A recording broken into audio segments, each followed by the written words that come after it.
I have the pleasure of introducing Dr. Trevor Wilkins. He has very many letters behind his name. A few of them are PH and D. Soon he's going to have another PH and D behind his name.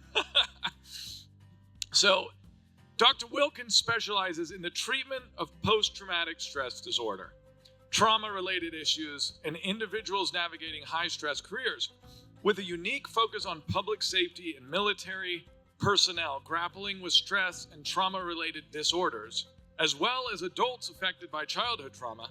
Dr. Wilkins brings a wealth of personal and professional experience to his practice.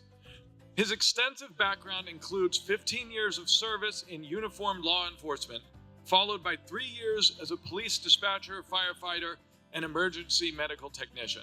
Dr. Wilkins seamlessly melds his graduate-level education in professional counseling with hands-on experience in handling traumatic situations. He offers counseling services to not only those in public safety and the military, but also to the broader public dealing with the trauma. So please give a warm welcome to the angry Viking therapist, Dr. Trevor Wilkins.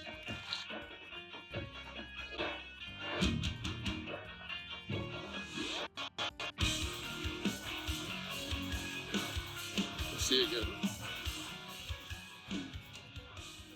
That intro makes me sound way cooler than I am.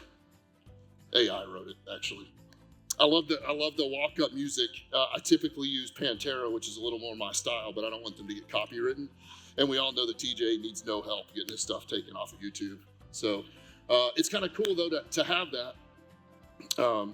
I think most young boys have that WWE dream of being able to walk in with like music and explosions.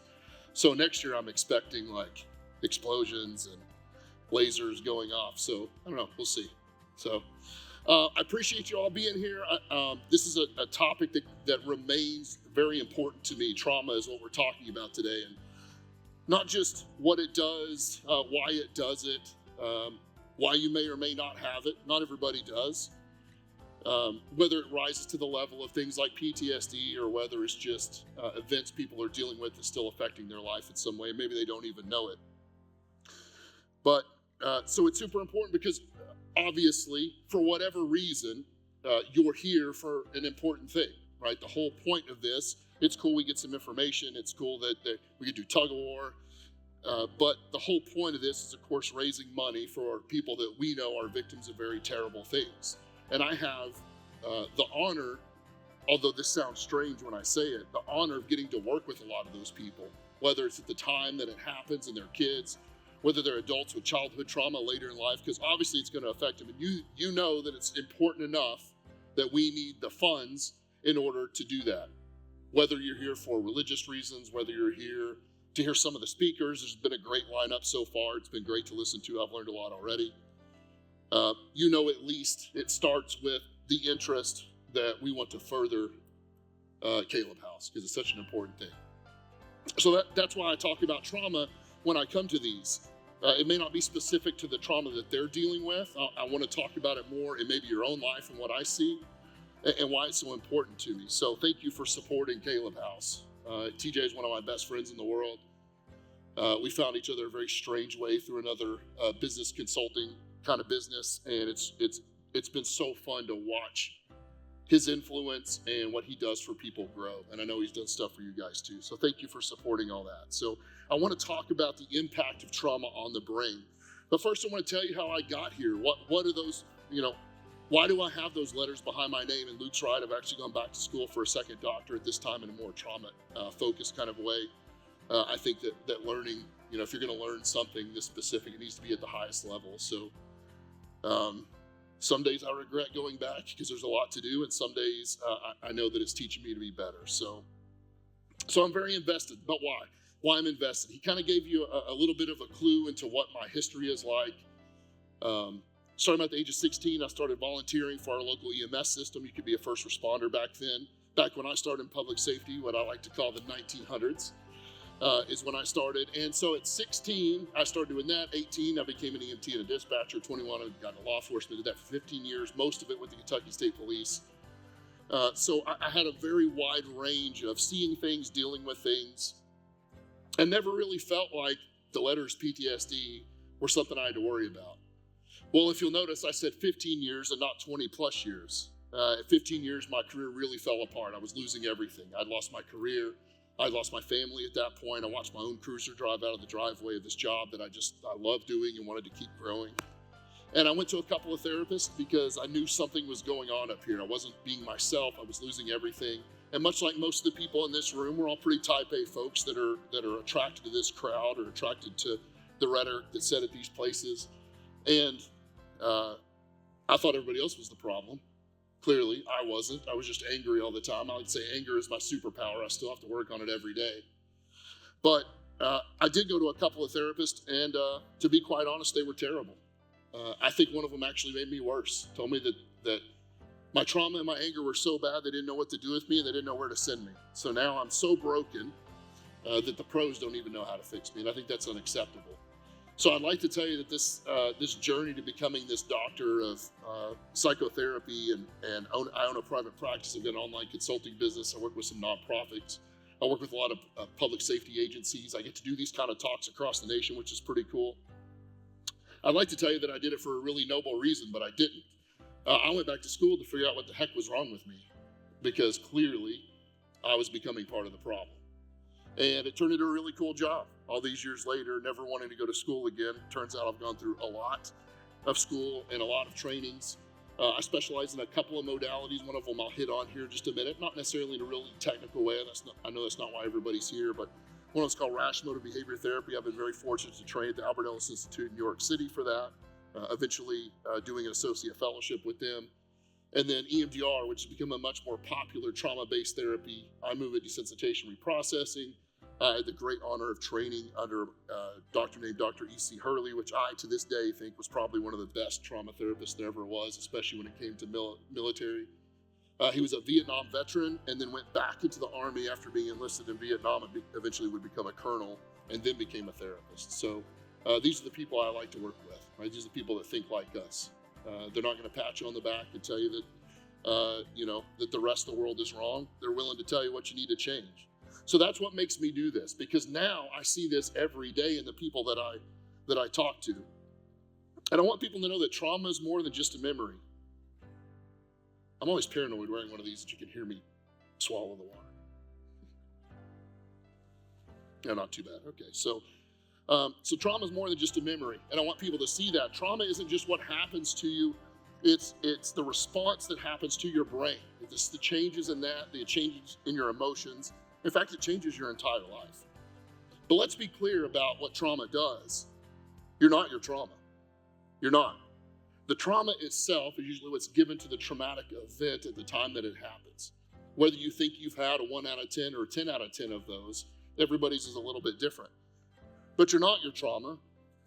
You're not broken. I'm going to show you how I know this. And you're not a victim forever unless you just decide to stay one. The cost of trauma is pretty big. Trauma completely rewires parts of the brain, but not permanently. And that's the most important part about this. You can take control of dealing with trauma. It does hijack many things, like your survival instincts. It will distort reality. It alters personalities, but only if you let it, because there is a way to get better. I define it the hard way. In fact, unresolved trauma runs your life like a dictator. It will take over. It will become part of almost every part of your life. So what are we going to do about it? What are you going to do about it? Well, some of you, in many of the talks that I do about this across the nation, I know some people are thinking like, I've had hard stuff in my life, but I don't know that I've had trauma. I don't know that I've had things that cause me symptoms now that I think are related to traumatic events. Maybe. If so, great.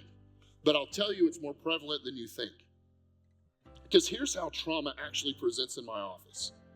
There's a little more awareness of things like PTSD or traumatic stress now. So it happens a little bit, but for many years in my office, nobody ever came in and said, I think I have PTSD. I think that all my reactions are because of a traumatic event from years ago. What actually happens with trauma whether it arises to that level of PTSD, and I'm not interested in necessarily the diagnosis of that today, whether it arises to that or not, or it's just taking over parts of your life. If it's taking over any part of your life, it's a problem. Because here's what it really looks like for trauma in the U.S. Now, I know there's a couple of kids in here. I'm going to talk about a couple of difficult things, not necessarily in detail. I hope you don't have to explain a word or two to them later, so just keep that in mind. But something like this: 1 in 5 Americans were sexually molested as a child. There's way more than 5 people in this room. Do the math. 1 in 5 Americans. 1 in 4 Americans were beaten by a parent to the point of leaving a mark on their body. 1 in 4 Americans grew up with alcoholic relatives. Way more than 4 people in this room. So do the math. In fact, the wives of men who suffer PTSD tend to become depressed. Let me come back to that one in just a second. The children of depressed parents are at risk of growing up insecure and anxious. Having been exposed to family violence as a child often makes it difficult for that child to establish trusting relationships as an adult. Here's why I bring those up. I was getting better. I was doing this for a living. I was starting to get some speaking engagements, and my wife never really could go with me. They'd fly me to where I'm going and fly me back. But I got a local contract where I live to speak to a rural EMS symposium. All the rural agencies come together and do one symposium all together. And then when we come talk for a little bit like this, and she's going to go with me because we're just driving down to it. And about halfway there, I either get like this really cool or really stupid idea. You lived with me during what I call my dark years. And most EMS, especially rural EMS, is a lot of families, right? Dad's a medic, mom's a dispatcher, mom's a medic, dad's a fireman, or vice versa. So would you like to get up and say something about like dealing with me through those years and how we kind of helped get through it? What helped get through it? She said, sure. And about halfway through this talk that I do all the time, with just a couple of bullet points, I have her come up and she's talking, and I remember her saying very clearly to this group that she and the kids used to walk around on eggshells because they never knew what was going to piss Dad off next. Now, I can tell you right now, I've never laid a hand on my wife or kids inappropriately, right? Never. I've punched a few walls, I've thrown her through chairs, I've acted like a moron. But in my head, I haven't done wrong because I've never assaulted my family. Those were the people that I took to jail. Those are the people that were out of control, not me. I was just angry. But to hear her say that kept them walking on eggshells of what was going to make Dad next, that tore me apart. Because if I'm suffering, I'm the big bad guy. I'm the type A dude that does a high-risk job. I'll just deal with it. I'll just deal with it myself. I'm not going to let it affect them. I'm not going to bring it home. I'm not going to let the trauma of life be exposed to them. They have a great life. I give them a great life. And because I never lay a hand on them, I definitely don't impact them in any way with this trauma. Yeah, it turns out I'm wrong. Turns out that me just being tough guy and taking it was actually causing much bigger problems. So it took me to hear that before I realized I affected more than just me.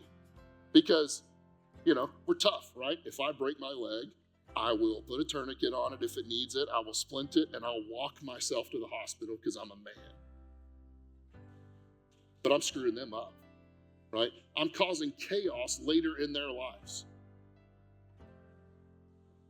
And here's what it really looks like. I call this the real signs of traumatic stress. People don't come in and talk about PTSD. They come in and talk about anger. They talk about their marriage falling apart. They talk about sadness. They talk about exhaustion. They talk about somatic symptoms, which to us is the technical term for physical symptoms of a mental health disorder, typically. Like irritable bowel syndrome. Are you somebody that's had irritable bowel syndrome for 30 years? Now, maybe you do. I'm not going to negate an MD's diagnosis if they have a good history of you and they know what's going on. But here's the thing about irritable bowel disorder. And if there's any nurses or PAs or doctors in the room, I know I'm not saying this in a medically correct way, but give this some thought. Irritable bowel syndrome. Sounds like kind of the catch-all of, we don't know what's wrong with your stomach, it's just irritable all the time, right? You'd be amazed. Now, I'm not saying that we cure irritable bowel syndrome, but you'd be amazed how many people come to my office and have had IBS for 30 years, and 6 weeks later, it doesn't bother them anymore. It's not because we cured it. If it's a physical problem, it's a physical problem. But what makes these somatic symptoms worse? Stress, trauma, exhaustion, right? So we're just making it worse. Immunity problems. Are you somebody that was never sick? That was me. Never went to the doctor, never sick. And then when I was at my worst, I was sick all the time.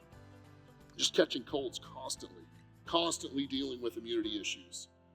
What about sadness not healing like it should? If somebody comes into my office and they've gone through a really hard thing, maybe the loss of a family member or financial stress or a life change or been fired, sad makes sense to me. I don't think we can really fix sad.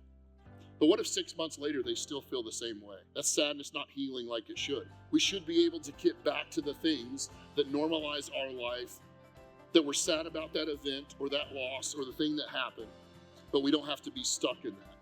But if it's not being fixed, you might have a problem. What about substance abuse? And if you think alcohol is the only one, you're a fool, right? Substance abuse. If you need something to feel better, I'm not telling you that psychotropic medications are bad. I think lots of people need psychotropic medications. I know that you need pain pills sometimes when you're at your worst. I'm not going to negate that. That's not my place. But when you become so dependent on it or you can't function in your life, is that a substance abuse problem? It's an individual basis. I'm not going to put a wide umbrella on that. But could it be? Here's one that pops up all the time in my office now. Doc, I think I have ADHD.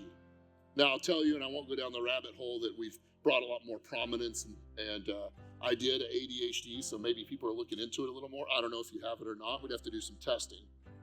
But especially the public safety members or people in high stress careers that come in and say, I think I have ADHD, you probably do.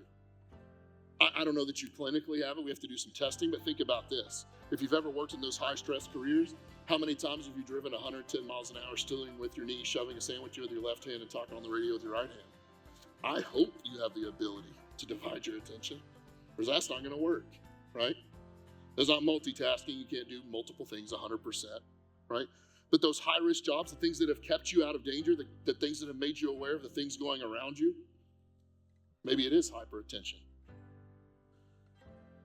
Here's a big one that's horrible to have to talk about. What about suicidal ideation? Is it because of what's going on right now or because of where you've been stuck and you filter everything? Here's one of my favorites I used to say all the time when I worked in law enforcement: the inability to feel feelings. People would tell me all the time, like, how do you deal with all this trauma that you see all the time? And, you're always going to somebody's worst thing. I just tell them, like, oh, it's easy. I don't feel feeling. Seemed pretty cool at the time. Turns out that's not so good for your family. And then finally, here's how I encompass realizing if maybe trauma is a problem in your life, whether it fits that word or not. I believe that our current dysfunction, so anger, anxiety, depression, guilt, they come from previous life events. Could be age 0, could be yesterday. Previous life events that left you feeling helpless and hopeless or not good enough, and usually all three. And that is what's being re-triggered today. It's not the event. I'm going to talk about a part of the brain in a minute that knows where you are in space and time. And it gets jacked up. So the trauma is present. Your brain knows that was 1 year ago, 5 years ago, 20 years ago. But what it doesn't understand is that you're still being re-triggered into helpless or hopeless and not good enough. And years ago, I thought, I'm going to have to change those terms. I can't have these type A people that come into my office really not wanting to do whatever therapy is anyway and tell them that they're helpless and hopeless and not good enough. We're brave people, right? Public safety is not all that I see, but it's about 50% because of my past. And I can't tell these folks that. But there's not one person that's ever sat on my couch and I said, it's because it left you feeling helpless, hopeless, and not good enough, and that's what's being re-triggered. Everybody on my couch goes, that's exactly how I feel when I'm at my worst. You just hit the nail on the head. That's exactly how I feel. Now, I don't think we walk around the grocery store necessarily feeling those things. But when you're at your worst, and that's what's going on, that's the true marker of what trauma does to us. So let me tell you the kind of neuroscience and neurobiology part of this, and we're going to go super deep into this. There's no test at the end. But I approach treating trauma and treating mental health conditions from this very neuroscience type of way. When I started to learn this, it really opened my eyes about what's going on and what can we do about it, instead of just placating people and making them feel better. So the problem with trauma to the brain is that the alarm system kind of gets stuck in the on position. It's always on. Let's talk about a couple of components of the brain that might make sense if you're dealing with some of this or know somebody around you that is. The amygdala, your threat detector. It does some other things. It's typically what's called the fight or flight part of the brain, part of this limbic system, right? But it's the threat detector. And it's stuck in the on position, which means everything feels like an attack. Now, maybe you've gotten yourself ready for the apocalypse or the end of the world or somebody attacking your family or hurting you.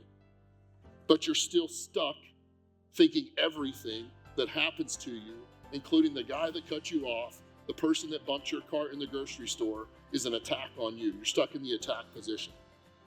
Vigilance is fine. Hypervigilance will kill you eventually. There's a hippocampus. Part of this brain, or part of the hippocampus, what it does is I like to think it takes like a Polaroid picture of what's going on, right? It starts the file system, eventually hands it off to some other things, but it's the brain's timestamp. It lets you know what's going on right now, and what happened in the past is in the past. But because of trauma, that hippocampus gets corrupted. And you start reliving the old pain as if it's happening right now. Maybe you don't sit there 24 hours a day. Maybe it happens once a month or once a year. But many of us have those days sitting on the couch thinking some pretty dark thoughts about the stuff we should have done differently that made me helpless, hopeless, and not good enough. And then the prefrontal cortex, and this is the one we actually kind of have to work with the most. Prefrontal cortex is the front of your brain. It's on both hemispheres of your brain. This thinking brain, as I like to call it, it's not fully formed until age 25. I was carrying a gun at age 21, so make of that what you want. 25, I was talking to somebody earlier today. 25 is when I called my dad and said, like, it turns out you knew what you were talking about, right? So it's the logic part of the brain. It's the thinking part of the brain, I like to call it. The problem with when trauma happens, though, is logic and reason kind of take a back seat. And this hippocampus and this amygdala become much more of a prevalent thing. The smoke alarm is constantly going off. And here's why. Listen, the body will keep the score. The brain will keep the score of the things that happen to you. Your brain's primary function is to keep you alive. Your brain's not really worried whether you like your car or your job. It likes those things. It likes serotonin and dopamine and norepinephrine and adrenaline. But job one is keep you alive. And if you look at this through that lens, it is the body and the brain's job to keep the score of everything that's happened to you so that you don't do it again, so it doesn't happen again. What this means is that trauma is not just in your mind. It's in your biology too. And we have to fix it that way. And if you don't take control, it will absolutely own you. This is why trauma feels like a life sentence. Listen, your brain's not failing you. It's predicting all the things that can go wrong. That's the brain's job, to predict what can go wrong. Many of the people in this room are proudly people that prepare for the worst, right? That's what draws a lot of people into a lot of times bear stuff, right? It is prepping for the worst that can happen. That's awesome. I do the exact same thing. But it's constantly looking for it, and it's protecting you in the wrong ways. And that becomes mentally and physically exhausting. Because think about it, if your alarm bells never shut off, if the alarm system never shuts off, you just live in fear all the time. Now, maybe you're not a scaredy cat and those words don't sound good to you about living in fear all the time. I don't know that I would have described myself in fear all the time, but my body was. My body was constantly concerned about what was going to happen next, and it was definitely an attack upon me. And your life becomes a replay of all your past pain. And again, I realize some of this may kind of hit the back wall and fall if you don't feel like you're dealing with this. Maybe this doesn't necessarily mean you replay the moments all the time. But the overreaction, the hypervigilance, the anger, the anxiety, the depression, the guilt, you're living this way all the time. We have a saying I learned from one of my mentors. I don't know if he got it from somewhere else, but neurons that fire together, wire together. If I said the color red, that means something to you. Maybe it's an apple. Maybe it's your favorite car that you first had. Maybe it's a really negative thing. But all I said was red. It ties those things together. In fact, you didn't drive down here thinking how to change a flat tire. But now that I've said it, you've got memories of changing a flat tire. Maybe they're not scary, maybe they're not bad, but you've got memories connected to this. The neurons that fire together were wired together. You'll keep living in fear, and fear becomes the default because of the way that these come together. We got to rewire your system to change your life. So here's a little more neuroscience before we get into what we have to do about it. Trauma hijacks your nervous system and completely holds it hostage. This is a physical problem to a thing that's happened in the past. Yes, there is psychology and emotions to this, but we attack it from a very neurobiological way. And you can see why. These points that I bring up every time that I speak, this is what's going on in your head. Functional MRI scans show us that trauma actually does leave a mark. We can see it. It's not just in your head, it's in your brain functioning. We can see in those fMRIs what's working, what's not, what's firing, what shouldn't be. And there's a lot more emphasis these days on brain scans for people that are dealing with this, not to mention the TBIs and the concussions that you didn't even know you had when you fell off your bike when you were 8. Or that car wreck, which nobody really got hurt, right? Concussions and TBIs, major indicator of later traumatic stress. This amygdala, that threat detector I talked about, is in overdrive. So it makes everyday stress feel like life or death. How many times have you been told by your spouse, by a friend, by somebody else, you're making way too much out of this? Why are you on 10 all the time? Why do you only go from 0 to 10 when somebody cuts you off in traffic? I don't like to be cut off in traffic. I'm not saying that I wave at the guy and say nice remarks. But 0 to 10 is physically and mentally exhausting. And by the way, your wife's pissed in the passenger seat and the kids are crying in the back seat. Ask me how I know. I was pretty good at it, actually. That hippocampus, that filter, it can't separate the past from the present. This is a problem. This is a neurobiological issue. So you just keep reliving it. And remember that prefrontal cortex I talked about, the thinking part of the brain? It just goes offline. It leaves you reacting instead of thinking. When I started doing this, I always thought, man, guys are going to come in, they're going to be dealing with anger, their wife made them come in, right? This is what I was thinking about, mental health 10 years ago, 12 years ago. Wife made them come in, they don't want to really be here. And I have to explain to these type A guys why anger is actually bad sometimes. Now, I'm not the therapist that will tell you anger is always bad. You ever to fight somebody in the ditch to take them to jail and your backup's 40 minutes away? Anger works pretty good, right? It'll make you lift the car off somebody. It works pretty good, but it can be dangerous. So I thought I'm going to spend all this time explaining to these guys why anger is bad, why it's hurting their family. The reality is what I found out was they were just like me. The anger that's the problem is the one where you scream at your kids and wife again, you punch a hole in the wall, 15 minutes later you're sitting on the couch feeling like a piece of trash because you did the one thing that you promised you wouldn't do again. And every guy sitting on my couch, every gal sitting on my couch goes, oh yeah, it's totally right there, right? Why did we do that? We overreacted. We know 15 minutes later that we shouldn't have done that. It didn't help anything. And really, it was kind of a 5 out of 10. It's something I need to handle, but it wasn't a 10 out of 10. The prefrontal cortex goes offline, this thinking part of the brain. We used to think for a long time that it was kind of slowed down. We do know that the limbic system, this fight or flight part, is faster and stronger, especially the more trauma that you deal with. But we always felt like this prefrontal cortex is slowed down. After more MRIs, we were able to see that when the limbic system, especially the right side limbic system, your real fight or flight overreaction to emotion side is on, the left frontal dorsal prefrontal cortex is turned off. It shuts off. It doesn't even ask its opinion. It's shut off. You're not thinking. The good thing is that gives us a direction to how to make this better. These neurotransmitters get thrown all off balance because of trauma. Your dopamine drops. Your serotonin dips. Cortisol, the stress, floods your system. Do a little research on what cortisol in the long term does to your body when you don't need it.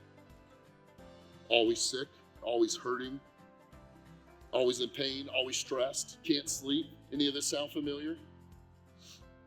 So your body just becomes this living, breathing stress machine. That is what trauma does. Yes, there's flashbacks. Yes, there can be nightmares. Yes, there can be stress. Yes, there can be dissociation. This is what it really looks like, folks. Trauma locks the nervous system into this survival mode, as I said before, that fight, flight, or freeze, and you never learn to shut it off. And if you don't, it will kill you. Maybe not today. Maybe it just starts taking things away from you slowly, like your family or your career and your finances and your stability, but it will get you eventually. So when it takes over, that logic, that memory, that emotion, they all become disconnected from each other. You just become reactive, you become erratic, and you become exhausted. Now, after all that, here's the good news. This is a fixable problem. So what do we have to do? Because there's long-term impacts of this. The hypervigilance that I talked about, that always looking for the next threat, even when there isn't one, this isn't just a I can handle it once in a while issue. This is a long-term issue. You have emotional chaos, that anger, the pain, the numbness that I bragged about. Your brain is throwing every survival mechanism it has at you at all times. Memory distortion. I can't remember anything. I can't remember as much as I did. I have short-term or long-term memory loss. I go places and I can't even remember why I went there. The past invades the present. Makes that healing very difficult. There's chronic health problems. All of these neurotransmitters get jacked up. How many times your doctor's gone, maybe you're dealing with a heart issue and he said, you've got to get less stress in your life. Right? Maybe there's other things we need to do for that too, but they may be right. And trauma is just not psychological. The adrenaline and the cortisol flood your system. When you're having these reactions, it'll wear down your heart. You only get one of those. It jacks up your immune system. You used to be the healthy person, and it'll jack up your brain function. I can think of very few things that sound scarier to me than a jacked up heart and a brain not working. But can it heal? Yeah, it can. But it's not going to be by accident. Healing, like anything else, like any physical condition, is going to be a fight. You either win or you let trauma run your whole life and let it run away from you. We have this very cool thing that we were created with, in my opinion. We were created, and there's neuroplasticity. It's a real thing. It's your brain's ability to adapt and change and learn new things and adapt to its environment. You see animals do this, right? We have a little higher order function. Well, most humans have a higher order function than the animals do. But your brain can change, but you're going to have to force it to do it. It is going to take some change. There are interventions, like I mentioned before, EMDR. The first time I saw EMDR, it has to do with the actual different hemispheres of the brain, how we process things and reactivating parts of the memory system and the neuroplasticity that will let us deal with these things that keep coming up. And I thought it was the weirdest thing I've ever seen in my life, and I refused to have anything to do with it. And then I went to a conference and watched an officer who had been dealing with a absolutely tragic situation for 13 years in his head. In 30 minutes, they had done what was taking me 3 minutes to do with talk therapy. And I was invested after that. In fact, it helped me, it saved my life. But these physiological recalibrations, EMDR is not sitting in the memory. That's not what I'm trying to get across to you. You don't have to sit and think about it and try to make it better. What happened to you is terrible. It's horrible. It's not going to work. Of course it made you feel helpless and not good enough. But you can't prove that today. And there's different ways that we need to do, or that we can make this change. Let me explain just a little bit. A lot of people think, and we're kind of taught this along the way, and it makes sense. The way that your brain works is we get information in, we toil it around in our little supercomputer, and then we spit out an action or an emotion or a reply. Well, that's true if you're taking your time to think about changing your job. Can we afford to go do this? Did I bring everything I needed for Sunday? Right? Of course you think about that. But that is the reaction model. And the reaction model, if it's all you had, will get you killed. You'll slam into every car that hits its brakes in front of you. You'll never respond when things are about to hit you. You'll never get yourself out of a dangerous situation because you're still just waiting to react to it. What really happens in the brain is it constantly gets information from our 5 senses about right now, and then about right now, and then about right now. That's all it knows. That's all it really knows is right now. And it makes a prediction, not a response. It makes a prediction about what's going on and what do we need to do about this. And it's very fast. And it does that based on your past experiences of your life. What's going on here? What do we need to do about it? Move now. Do it now, right? And it doesn't even have to be traumatic, right? When you came to the door, at the back of this audience room, when you came to the door, there was a handle. And your brain said, I've seen these before. I'm gonna grab the handle, pull the handle, I'll probably open and I'll walk in. But it might not have worked. It thought that because that's worked before, but other things could have happened. You could have pulled the handle and it was locked. You could have been hit by static electricity when you touched it. There could have been somebody coming out when you were coming in and it startled you, right? Not major things, these aren't huge things, but your brain now had to make a new prediction about what to do. Am I at the wrong door? Am I too early? Am I too late? What did I screw up? What did they screw up? I should have shuffled my feet on the floor. I always get static electricity when I'm in dry areas like this. Oh, I need to move out of his way, or he needs to move out of my way. No big deal, makes predictions. Here's the good thing about that, is we can change our ability to see those predictions. The handle on the door is kind of an easy scenario. But what we have to give you is newer, safer life experiences when dealing with that event that show you that you're not still in the middle of that event. There's different ways to do this. I have my own favorites. But we have to get the brain to, no kidding, rewire itself. How do you think you got screwed up? Rewiring. What are we gonna have to do? Rewire it again. One of my longtime mentors used to say, how did you get so jacked up? Practice, practice, practice. How are you gonna get unjacked up? Practice, practice, practice, right? You made your own animal. You're a beast for a reason, right? We're gonna have to undo it. So interventions like EMDR, like a structured exposure, not seeing it. One of the things Luke talked about me getting my second doctorate, one of the things that I'm focusing on for this research is virtual reality in EMDR for trauma. It's coming around, it's being used in some places like the VA for exposure therapy. I wanna see what else we can do with it. I really want to see what I'm expecting. My hypothesis is that it makes some faster major changes in people that are dealing with trauma. So I'm all in on it. This is what my entire research is gonna be about for this doctorate. But it's another type of just rewiring your brain, right? And it doesn't happen overnight. I told that story earlier about seeing a guy in 30 minutes doing better than what I was doing with 3 months. He still had a long way to go. But suddenly he wasn't seeing or smelling the event or hearing it. And that may not describe the thing that you're dealing with. But you know what he didn't feel for the first time in 10 years? Helpless, hopeless, and not good enough, which are really nice words for what he was really feeling. We have to introduce newer, safer experiences to make the prediction part of the brain go, we can handle this. This is scary, but we can handle this. You did it driving here. You did it deciding if you had the money to come here, what equipment to bring. It just wasn't an emergency. And an emergency is doing the same thing. We have to give your brain new experiences to make it realize I'm not in trouble all the time, so that your brain rewires itself, as crazy as that sounds, and rewires itself for resilience instead of survival mode.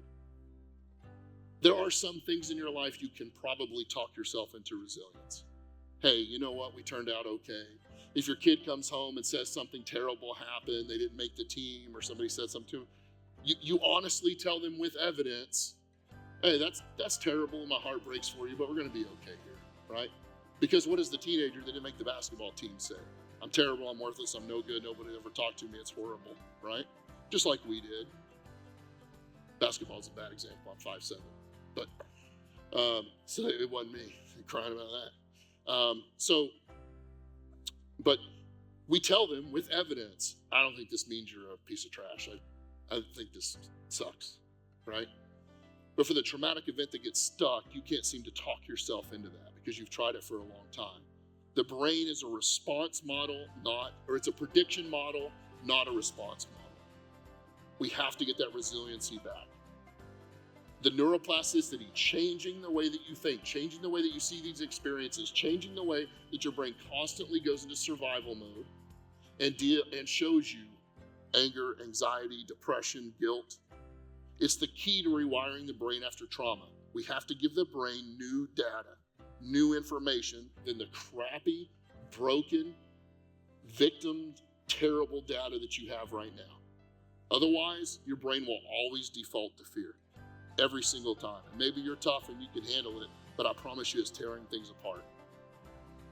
Coping is not healing. Coping can be important. I'm not going to take it away from anybody, but it's not healing. Stop mistaking one of those for the other. Healing begins when you reclaim control of all this, over your body, the physical, over your emotions, and over your mind. But you're not powerless. So let me start to close with this, because we've talked about what it is, what causes it, and I wish I could give you a 10-step program of how to leave here today and it all be better. You might have to seek professional help. You might have to just do some research about how to get my brain to have new experiences and expose myself to difficult things so that I know I'm not in trouble all the time. Trauma reshapes the brain, but luckily for you, so does the healing. Your past does not get to decide your future. You do. And that's not a motivational speech. I have zero interest in just motivating you to feel better. You actually can reshape the brain. You actually can decide your own future, but muttering around in it, just being the victim, is not going to work. You're just going to stay there. You're not broken. You are built for resilience. I just showed you how. I just showed you why we know you're built for resilience, but resilience is a choice. You're going to have to choose to get better, and you're going to have to change those neural pathways. You either train your mind or your trauma trains it for you. You pick. Choose wisely. This is not today just about understanding trauma. It's about what to do next. And again, I wish I could give you 10 bullet points. It took me a whole lot of school to figure out how to, even in the beginning, minuscule differences in people dealing with it. Now I'm very fortunate that I've done it for a long time and I get to see major changes. There's no 10-step program. There's no self-help book you can read. Trust me, I'd write it and be rich. You've been given the knowledge, so now it's time for your action. There's no 10-step program. Do you have to reach out to somebody? Do you have to figure out how this works? It's literally why I went to school. You don't have to go to college for it. I'll teach you. This is literally why I went to school, to figure out what the heck is wrong with me and how the heck is it going to be fixed. You owe it to yourself and the people that count on you, more importantly, in my opinion. But you also owe it to yourself to get better, to get stronger, and refuse to stay stuck in all the BS that you're going through. The anger, the anxiety, the depression, the guilt. You have everything you need to rewire your brain. Take control of your life and win this fight. Get your ass after it. That's all I have. Would you mind taking a moment for questions? Hey, we have one right here. Why the name The Angry Viking? That's a great question. So I was out of law enforcement at this point. I was doing my doctorate, and when you do a doctorate, it's a small group. It's not a big group at the college. It's usually 5, 10, 12, 20 people. So we all know each other pretty well. And at the time, the dean of the program, he was turned around writing something on the board, and he asked a question out loud, and I answered it. And he turned around and said, who answered that? And somebody across the room said, the Angry Viking looking dude over there. And so it stuck. I went to a business marketing group, and they're like, you got to brand yourself. I'm like, I don't know that I want to be called that. Like, shouldn't it be like the Wilkins Trauma Institute or something, something all official? And the guy's like, no, you're the Angry Viking therapist now. So it's literally trademarked now. So, yeah. I love it. I think it worked. Yeah. Any other questions here? Oh, I see a couple hands. He's the closest, then I'll get you. And then... Not a question, but a comment. First of all, thank you for all that. Be transformed by the renewing of your mind, right? I never thought of, or I used to think it was some kind of spiritual concept, but learning some of this stuff, it actually puts more physical stuff that we can do to that. So thank you. Yeah, it's a great comment. And you're right, I think it can be both, right? It can be a spiritual thing, absolutely. I lean on it, right? When I'm so, like, this is my area of expertise. And when maybe not for myself as much anymore. Not that I'm, do everything right, but not so much. But when I'm 30 minutes before a speech or 10 minutes before a really hard session in my office that I know is going to be really tough, like there's a spiritual component to that too. I got to lean on that understanding, because I've got some of the answers, but I don't know their answers, right? I'm very confident in the things, and any of you watch any of the videos that I'm on with TJ or whatever, I'm saying a lot of the same things, and it's all bullet points up here, not a speech, because I believe in every piece of it. So even with that in mind, sometimes it has to be spiritual for me too, right? That's the thing that I learned the most from this group, even the people in this group. So and I always say, like, and I never claim to be the most theologically sound person, right? I lean on TJ for that one, but yes, God can heal you. Yes, He does heal you. Sometimes He wants you to go to the doctor too. I think He put them there for a reason. Like, I hope He didn't let me go through all this for no reason. So this might be a little deeper question than is appropriate for these circumstances, but as someone who has gone through a lot of things that you've talked about and who has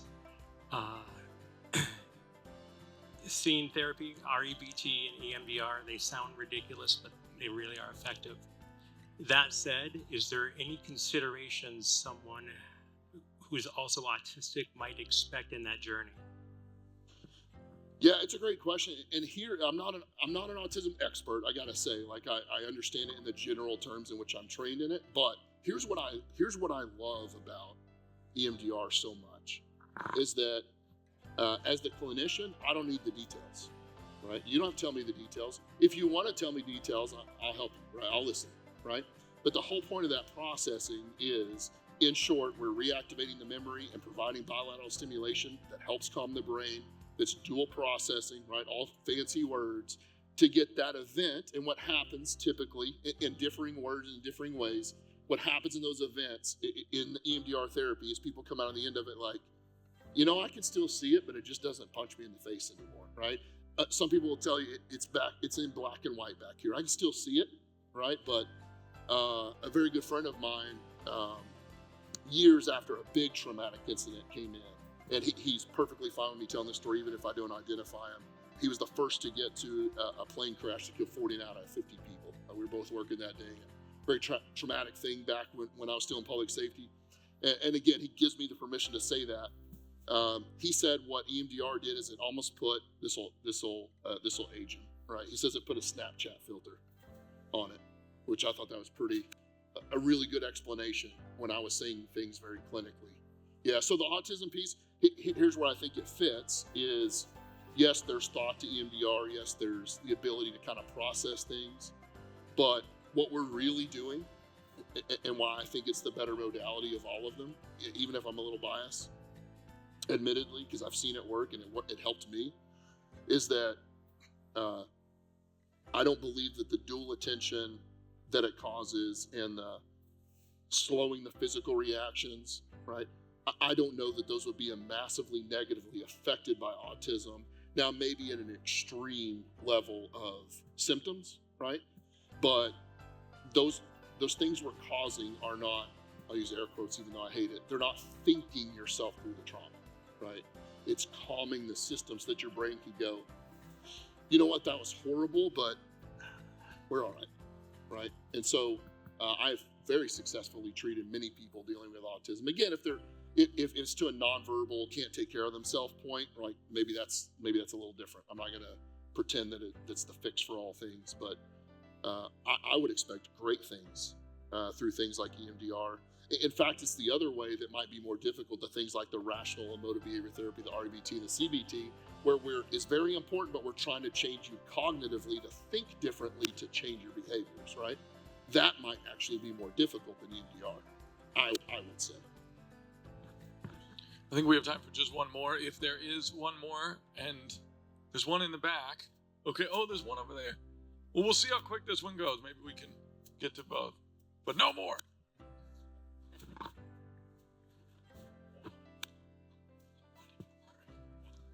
Doc, would you expand on the compare and contrast of coping versus healing and what the process going from one to the other looks like? Yeah, man, that's a good question. So when I use those terms, coping is just getting through it, right? And there are many things in your life that you just have to get through, right?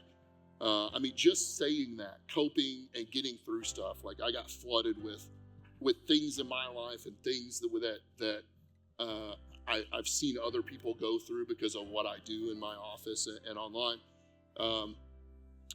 that sometimes we just got to cope with it. I'll tell you a quick example. I had a gentleman years ago that's taught me a lot. He came in and he said, and some of these are sensitive subjects, so just be aware. And he said, I just lost my wife to cancer last year. She did the books for my business, so my business failed and it's closed. I went bankrupt. My kids won't talk to me anymore because their inheritance is gone. And I just found out that I also have cancer, and I think I'm very depressed, right? Bro, you're not depressed. You got a lot of bad stuff going on, right? I'm going to help, obviously. We got to get through this.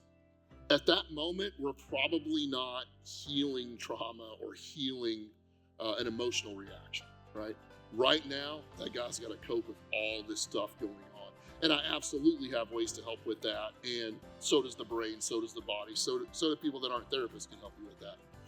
That to me is more coping, right?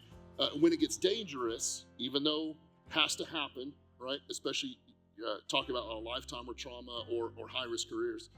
There were plenty of times in my career that I pushed that stuff down with my boot and went to the next call, right? Which I think that's necessary. I don't think it's necessarily wrong. Coping is very short-term to me. I don't think it's wrong. I just think it's short-term and you're not actually healing in the long run. Now, the danger, I think, just coming from a question, the danger, I think, can be maybe you have a healthy coping mechanism. Some of you have very unhealthy ones. So do I. Even if it's a healthy one, it's going to come back later. You didn't actually take care of the problem, right? AA is not an example of coping, but stick with me a second. I love AA. It's helped millions of people. I'm not going to in any way knock it. I love that it's helped people. One of the phenomenon that we know about AA is, and maybe you've seen this if you've been around it, like it's very good at making you stop drinking, realize you don't need to drink, gives you rewards and a sponsor, and like you stop drinking, you realize that maybe I don't need it. Awesome. How many people have you seen get to 20 years sober and completely fall off the wagon, crash, right? Now, maybe something new's going on in their life, maybe something hard's happened again. I would argue that for some of those people, we didn't take care of the issue in the first place. Again, that is in no way a negate about any of that program. I think it's great, it's helped millions of people. But if we didn't heal the issue, I feel like it's always waiting to rear its ugly head. And you might get lucky, but if you don't heal it, it's always waiting. And I think that alone is exhausting, the always waiting. All right, so last year I got to talk to you for like 2 minutes, and it was amazing. I had lost my brother to suicide in June of 2023, and EMDR changed my life. It saved my life because I was stuck in this depression and reliving the whole day over and over again. Like I remember sitting here and just sobbing when you were talking. Now, one thing that I don't know if anybody else struggles with this, like I'm not reliving the day anymore, but when I don't hear from my husband or my mom or my father or somebody for an extended period of time, then my brain starts to go into, oh my gosh, are they alive? Did they kill themselves too? And I don't know if that would be like the exposure therapy or something like that, because I don't know, like when someone's in that situation, you healed one thing, but now is that another EMDR? Is that something different? Like, yeah. No, I would argue that's EMDR. I promise somebody eye contact with you. I can't see anything, but yeah, to me it would be EMDR. Here's one of the things that even EMDR therapists fail at, including myself when I was new at it. I didn't come out perfect. EMDR is really threefold. It's past, present, and future. It's dealing with the past events, dealing with the present symptoms, and the future of what this stuff typically causes, right? Being able to get through events that are going to remind you of this. We're not going to take away from them not calling or not being home or can't get out. We're not going to take this concern away from that, right? We want to take the overwhelming physical and mental fear away from that happens, right? So is threefold. What EMDR typically gets used for and does its best work, admittedly, is processing the past, because it does affect your current and future. Man, I hate to go over time, but I'll give you an example. So I worked with a gentleman. Again, any story I ever tell, I have permission to do so. This gentleman had been in a couple of shootings. He was in law enforcement, and he became extremely physically and mentally paranoid. He was carrying a backpack of food of multiple days and extra weapons, and he went from the bravest dude at the state to paranoid, right? And we did EMDR. It was life-changing for him. It involved around a shooting and feeling like they were coming after him again. And then I didn't hear from him for probably, 5-6 months, which is usually a good sign. And he makes an appointment one day, and it's been a while, so I'm hoping he's just checking in, making sure everything's still okay, getting some advice. And he feels like he's back to paranoid again. And so we spent the whole hour trying to figure out why. Did something happen? Was there a radio call? Was there? And we don't always chase down triggers. I was just running out of things that might connect these two, right? Because there's a billion triggers that could happen to you. So we finished up the session. I'm like, man, we're going to figure this out.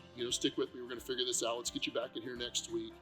And he said, well, I can't do next Tuesday. Next Tuesday, I'm going to headquarters. I'm getting a bravery award for the shooting. It's like, I'm going to stand. So you're going to stand on stage, and they're going to read the bravery citation and pin a medal on you. And you don't think that this is bothering you, right? And obviously, we did a future template, got on top of it. He was fine. EMDR future templates. As a consultant, I have failed to do it. I have failed to teach people to do it. I'm not perfect. That is an area that helps with the future part of it, because we're not going to make the scary thing not be scary. I just don't want the overreaction. I don't want that limbic system going into fight or flight. I want you nervous, which still stinks, right? I want you nervous instead of in massive fear.